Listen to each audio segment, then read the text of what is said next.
Hi hello ವೀಕ್ಷಕರೇ, ನಮಸ್ಕಾರ friends. ಈ ಒಂದು ನನ್ನ ಯೂಟ್ಯೂಬ್ ಚಾನಲ್ಗೆ ನಿಮಗೆ ಆತ್ಮೀಯವಾದಂತೆ ಸ್ವಾಗತಗಳು ವೀಕ್ಷಕರೇ.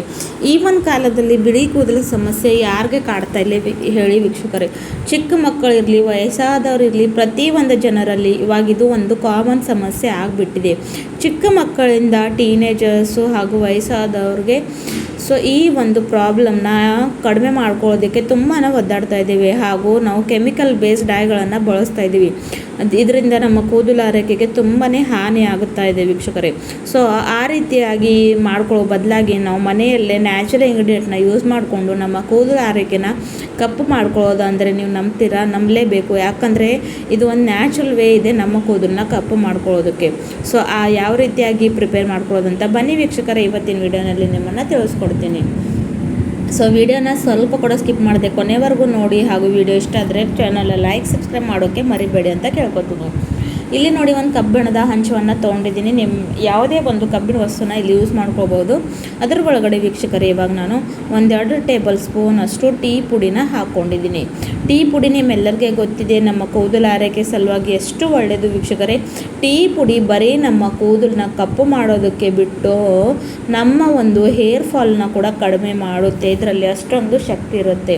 ಇದರಲ್ಲಿರ್ತಕ್ಕಂಥ ಟೈಟಾನ್ ಅನ್ನೋ ಅಂಶ ನಮ್ಮ ಕೂದಲು ಆರೈಕೆ ಸಲುವಾಗಿ ಒಂದು ತುಂಬಾ ಬೆನಿಫಿಷಿಯರಿ ಆಗಿ ಕೆಲಸ ಮಾಡುತ್ತೆ. ಹಾಗಾಗಿ ನೋಡಿ, ಇಲ್ಲಿ ನಾನು ಟೀ ಪುಡಿನ ಲೋ ಟು ಮೀಡಿಯಮ್ ಫ್ಲೇಮಲ್ಲಿ ಇಟ್ಕೊಂಡು ರೋಸ್ಟ್ ಮಾಡ್ಕೊಳ್ತಾ ಇದ್ದೀನಿ ವೀಕ್ಷಕರೇ. ನಾವು ಮನೆಯಲ್ಲೇ ನ್ಯಾಚುರಲ್ ಆಗಿರೋವಂಥ ಇಂಗ್ರೀಡಿಯೆಂಟ್ನ ಬಳಸ್ಕೊಂಡು ಡೈನ ಪ್ರಿಪೇರ್ ಮಾಡ್ಕೊಳ್ಬಹುದು ವೀಕ್ಷಕರೇ.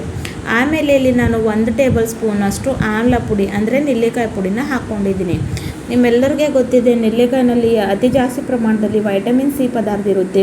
ಇದು ಒಂದು ನ್ಯಾಚುರಲ್ ಹರ್ಬ್ ಇದೆ ವೀಕ್ಷಕರೇ, ಕೂದಲನ್ನ ಕಪ್ಪು ಮಾಡೋದು ಅಂತ. ನೋಡಿ, ಅದನ್ನು ಕೂಡ ಹಾಕ್ಕೊಂಡು ಇವಾಗ ನಾನು ಚೆನ್ನಾಗಿ ರೋಸ್ಟ್ ಮಾಡ್ಕೊಳ್ತಾ ಇದ್ದೀನಿ ವೀಕ್ಷಕರೇ. ಲೋ ಫ್ಲೇಮಲ್ಲೇ ಇಟ್ಕೊಳ್ಬೇಕು, ಯಾಕಂದರೆ ಇಲ್ಲ ಅಂದರೆ ಇದು ಸೀದ ಹೋಗುತ್ತೆ. ಸ್ವಲ್ಪ ಪೇಷನ್ಸಿಂದ ರೆಡಿ ಮಾಡ್ಕೊಳ್ಬೇಕಾಗುತ್ತೆ ವೀಕ್ಷಕರೇ. ಈ ಒಂದು ಮ್ಯಾಜಿಕಲ್ ಆದಂಥ ಪುಡಿನ ನೀವು ಜಾಸ್ತಿ ಪ್ರಮಾಣದಲ್ಲಿ ಕೂಡ ಮಾಡಿಕೊಂಡು ಸ್ಟೋರ್ ಮಾಡ್ಕೊಂಡು ಇಟ್ಕೊಳ್ಬೋದು. ಮತ್ತು ನಿಮಗೆ ಯಾವಾಗ ಯೂಸ್ ಮಾಡ್ಕೊಳ್ಬೇಕಾಗಿದೆಲ್ಲ ಅವಾಗ ಇದನ್ನು ಹಾಯಾಗಿ ನೀವು ಯೂಸ್ ಮಾಡ್ಕೊಳ್ಬಹುದು ವೀಕ್ಷಕರೇ. ಇವಾಗ ಇದು ಕಲರ್ ಕೂಡ ಚೇಂಜ್ ಆಗ್ತಾ ಇದೆ ಅಂತ ನೀವು ನೋಡ್ಕೊಳ್ಬಹುದು ವೀಕ್ಷಕರೇ. ಯಾರಿಗೆಲ್ಲ ಗಂಟೆಗಳ ಕಾಲ ಡೈ ಹಚ್ಕೊಂಡು ಇಟ್ಕೊಳ್ಳೋಕ್ಕೆ ಇಷ್ಟ ಇಲ್ಲ ಅಂಥವ್ರಿಗಾಗಂತೂ ಇದು ಬೆಸ್ಟ್ ಆದಂಥ ಒಂದು ರೆಮಿಡಿ ಇದೆ. ಯಾಕಂದರೆ ಇದನ್ನು ಹಚ್ಕೊಂಡು ನಿಮಗೆ ಗಂಟೆಗಳ ಕಾಲ ವೇಟ್ ಮಾಡೋ ಅವಶ್ಯಕತೆ ಇಲ್ಲ ಅಥವಾ ಕೂಡೋ ಅವಶ್ಯಕತೆ ಇಲ್ಲ. ಈ ಒಂದು ಬ್ಯುಸಿ ಶೆಡ್ಯೂಲ್ನಲ್ಲಿ ಇದನ್ನು ನೀವು ಈಸಿಯಾಗಿ ಅಪ್ಲೈ ಮಾಡ್ಕೊಳ್ಬೋದು. ಹಾಗೂ ನಿಮ್ಮ ಬಿಳಿ ಕೂದಲನ್ನ ಕಪ್ಪು ಬಣ್ಣಕ್ಕೆ ತಿರುಗಿಸ್ಕೊಳ್ಬೋದು ವೀಕ್ಷಕರೇ, ಅದು ಕೂಡ ನ್ಯಾಚುರಲಿ. ಆಮೇಲೆ ವೀಕ್ಷಕರೇ, ಇವಾಗ ಇದರಲ್ಲಿ ನಾನು 1 ಟೇಬಲ್ ಸ್ಪೂನ್ ಅಷ್ಟು ಕಲೋಂಜಿ ಪುಡಿ ಹಾಕೋತಾ ಇದ್ದೀನಿ. ಕಲೋಂಜಿ ಪುಡಿ ಅಂತೂ ಸಾಮಾನ್ಯವಾಗಿ ನಿಮ್ಮೆಲ್ಲರಿಗೆ ಗೊತ್ತಿದೆ ನಮ್ಮ ಕೂದಲು ಆರೈಕೆ ಸಲುವಾಗಿ ಎಷ್ಟು ಒಳ್ಳೆಯದಂತ. ಹಾಗಾಗಿ ನಾನು ಕಲೋಂಜಿ ಪುಡಿನ ಕೂಡ ಹಾಕ್ಕೊಂಡಿದ್ದೀನಿ. ಅದನ್ನು ಕೂಡ ಹಾಕ್ಕೊಂಡು ಇದ್ರ ಜೊತೆಗೆ ಪೂರ್ತಿ ಕಪ್ಪು ಬಣ್ಣ ಆಗೋವರೆಗೂ ಇದನ್ನು ರೋಸ್ಟ್ ಮಾಡ್ಕೊತಾ ಹೋಗಬೇಕು ವೀಕ್ಷಕರೇ. ಇವಾಗ ನೋಡ್ಕೊಳ್ಬಹುದು, ಇದರಲ್ಲಿ ಇರ್ತಕ್ಕಂಥ ಅಂಶ ರೆಡಿ ಆಗಿದೆ. ಇದು ಚೆನ್ನಾಗಿ ಇವಾಗ ಕಪ್ಪು ಬಣ್ಣಕ್ಕೆ ತಿರುಗಿದೆ ವೀಕ್ಷಕರೇ. ಇವಾಗ ಏನು ಮಾಡಬೇಕಂದ್ರೆ ನಾವು ಗ್ಯಾಸಿನ ಫ್ಲೇಮ್ನ ಆಫ್ ಮಾಡ್ಕೊಳ್ಬೇಕು ವೀಕ್ಷಕರೇ, ಯಾಕಂದರೆ ಇವಾಗ ಇದು ರೆಡಿ ಆಗಿದೆ. ನೋಡ್ಕೊಳ್ಬಹುದು, ಯಾವುದೇ ಒಂದು ಕೆಮಿಕಲ್ ಇಲ್ಲದೆ ಅಥವಾ ಯಾವುದೇ ಒಂದು ಹೊರಗಡೆ ಇರುವಂಥ ವಸ್ತುಗಳನ್ನು ನಾನು ಯೂಸ್ ಮಾಡಲಿಲ್ಲ. ಬರೀ ನ್ಯಾಚುರಲ್ ಇಂಗ್ರೀಡಿಯೆಂಟ್ನ ಬಳಸ್ಕೊಂಡು ಈ ಒಂದು ರೆಮಿಡಿನ ಪ್ರಿಪೇರ್ ಮಾಡ್ತಾ ಇದ್ದೀನಿ. ಈ 3 ಕೂಡ ಇಂಗ್ರೀಡಿಯೆಂಟ್ಸ್ ವೀಕ್ಷಕರೇ ಈಸಿಯಾಗಿ ನಮ್ಮ ಮನೆಯಲ್ಲೇ ಅವೈಲೇಬಲ್ ಇರುತ್ತವೆ. ಹಾಗಾಗಿ ಇದನ್ನು ನೀವು ಕೂಡ ಟ್ರೈ ಮಾಡ್ಕೊಂಡ್ಬಿಡಿ, ಮತ್ತು ನಿಮಗೆ ಇರುವಂಥ ಹೇರ್ ಪ್ರಾಬ್ಲಮ್ಸಿಂದ ಸೊಲ್ಯೂಷನ್ನ ನೀವು ಪಡ್ಕೊಳ್ಬೋದು. ಇವಾಗ ನೋಡಿ, ಗ್ಯಾಸಿನ ಫ್ಲೇಮ್ನ ಆಫ್ ಮಾಡಿಕೊಂಡು ಇದನ್ನು ಒಂದು 5 ನಿಮಿಷಗಳ ಕಾಲ ತಣ್ಣಗಾಗೋಕ್ಕೆ ಬಿಟ್ಟಿದ್ದೀನಿ. ತಣ್ಣಗಾದಮೇಲೆ ಇದನ್ನು ಇವಾಗ ಏನು ಮಾಡಬೇಕು ಅಂದರೆ ವೀಕ್ಷಕರೇ, ಮಿಕ್ಸಿ ಬೌಲ್ಗೆ ಹಾಕ್ಕೊಂಡು ಫೈನ್ ಪುಡಿ ಮಾಡ್ಕೊಂಡು ಬರಬೇಕು.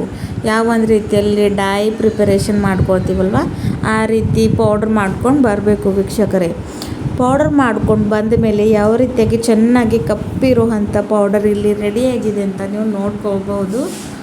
ಇದನ್ನು ನೀವು ಜಾಸ್ತಿ ಪ್ರಮಾಣದಲ್ಲಿ ಕೂಡ ಮಾಡ್ಕೊಂಡು ಇಟ್ಕೊಳ್ಬೋದು ವೀಕ್ಷಕರೇ. ಪುಡಿನ ಇವಾಗ ನೋಡಿ ವೀಕ್ಷಕರೇ, ನಾನು ಪ್ರಿಪೇರ್ ಮಾಡ್ಕೊಳ್ಳೋದಕ್ಕೆ ತೋತಾ ಇದ್ದೀನಿ. ಅದಕ್ಕೋಸ್ಕರ ನಾನು ಇಲ್ಲಿ ಒಂದು ಬೌಲನ್ನು ತೊಗೊಂಡಿದ್ದೀನಿ. ಇವಾಗ ಈ ಒಂದು ಬೌಲ್ ಒಳಗಡೆ ರೆಡಿ ಮಾಡಿಟ್ಕೊಂಡಿರುವಂಥ ಪೌಡರ್ನ ನಾನಿವಾಗಿಲ್ಲಿ ಹಾಕ್ಕೊಳ್ತೀನಿ ವೀಕ್ಷಕರೇ. ಪ್ರಿಪೇರ್ ಮಾಡ್ಕೊಂಡಿರೋವಂಥ ಆ ಒಂದು ಬ್ಲ್ಯಾಕ್ ಪೌಡರ್ನ ಇದರಲ್ಲಿ ಸೇರಿಸ್ಕೊಳ್ಬೇಕು ವೀಕ್ಷಕರೇ. ಆಮೇಲೆ ಇದರಲ್ಲಿ ನಾನು ಒಂದಷ್ಟು ಇನ್ಸ್ಟೆಂಟ್ ಕಾಫಿನ ಹಾಕ್ತಾಯಿದ್ದೀನಿ.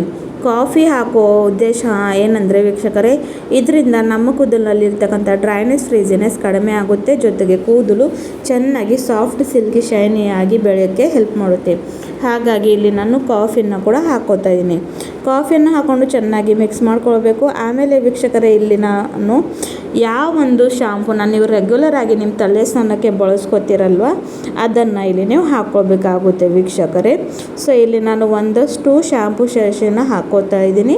ಸೊ ಈ ಒಂದು ರೆಮಿಡಿ ನಾನು ವೀಕ್ಷಕರೇ ನೋಡಿ, ತಲೆ ಸ್ನಾನ ನೀವು ಯಾವಾಗ ಮಾಡಬೇಕು, ಸೊ ಇವಾಗಂತೂ ನೋಡಿ ಸಮ್ಮರ್ ಇದೆ, ಬೇಸಿಗೆ ಕಾಲ ಇದೆ, ವಾರಕ್ಕೆ 3 ಸಲ ಅಂತೂ ತಲೆ ಸ್ನಾನ ಮಾಡೇ ಮಾಡ್ತೀವಿ. ಸೊ ಆವಾಗ ಬರೀ ಶಾಂಪೂಯಿಂದ ತಲೆ ಸ್ನಾನ ಮಾಡೋ ಬದಲಾಗಿ ಬಿಳಿ ಕೂದಲು ಸಮಸ್ಯೆ ಇದ್ದವರು ಈ ರೀತಿಯಾಗಿ ಒಂದ್ಸಲ ಶಾಂಪೂ ಮಾಡಿ ನೋಡಿ, ನಿಮಗೆ ಇರುವಂಥ ಬಿಳಿ ಕೂದಲು ಸಮಸ್ಯೆ ಖಂಡಿತವಾಗ್ಲೂ ಕಡಿಮೆ ಆಗುತ್ತೆ.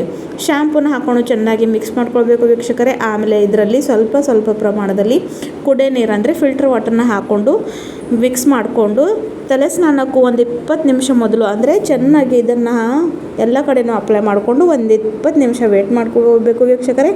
ಆಮೇಲೆ ಬರೀ ನಾರ್ಮಲ್ ವಾಟ್ರಿಂದ ತಲೆ ಸ್ನಾನವನ್ನು ಮಾಡ್ಕೊಳ್ಬೇಕು. ವಾರಕ್ಕೆ 3 ಸಲ ಮಾಡ್ತಾ ಬನ್ನಿ. ಸ್ವಲ್ಪ ದಿನಗಳ ನಂತರ ನಿಮಗೆ ಇರುವಂಥ ಬಿಳಿ ಕೂದಲು ಸಮಸ್ಯೆ ಕಡಿಮೆ ಆಗುತ್ತೆ, ಹೇರ್ ಫಾಲ್ ಸಮಸ್ಯೆ ಕಡಿಮೆ ಆಗುತ್ತೆ, ಕೂದಲು ನ್ಯಾಚುರಲಿ ಸಿಲ್ಕಿ ಶೈನಿ ಆಗಿ ಕೂಡ ಹೊಳೆಯೋಕ್ಕೆ ಸ್ಟಾರ್ಟ್ ಮಾಡುತ್ತವೆ. ಸೊ ಈ ಒಂದು ನ್ಯಾಚುರಲ್ ಆದಂಥ ರೆಮಿಡಿನ ನೀವು ಕೂಡ ಟ್ರೈ ಮಾಡ್ಕೊಂಡ್ಬಿಡಿ, ಮತ್ತು ನಮ್ಮನ್ನು ಕಮೆಂಟ್ಸ್ನಲ್ಲಿ ತಿಳಿಸಿ. ಪೂರ್ತಿ ವಿಡಿಯೋ ನೋಡಿದ್ದಕ್ಕೆ ಥ್ಯಾಂಕ್ ಯು.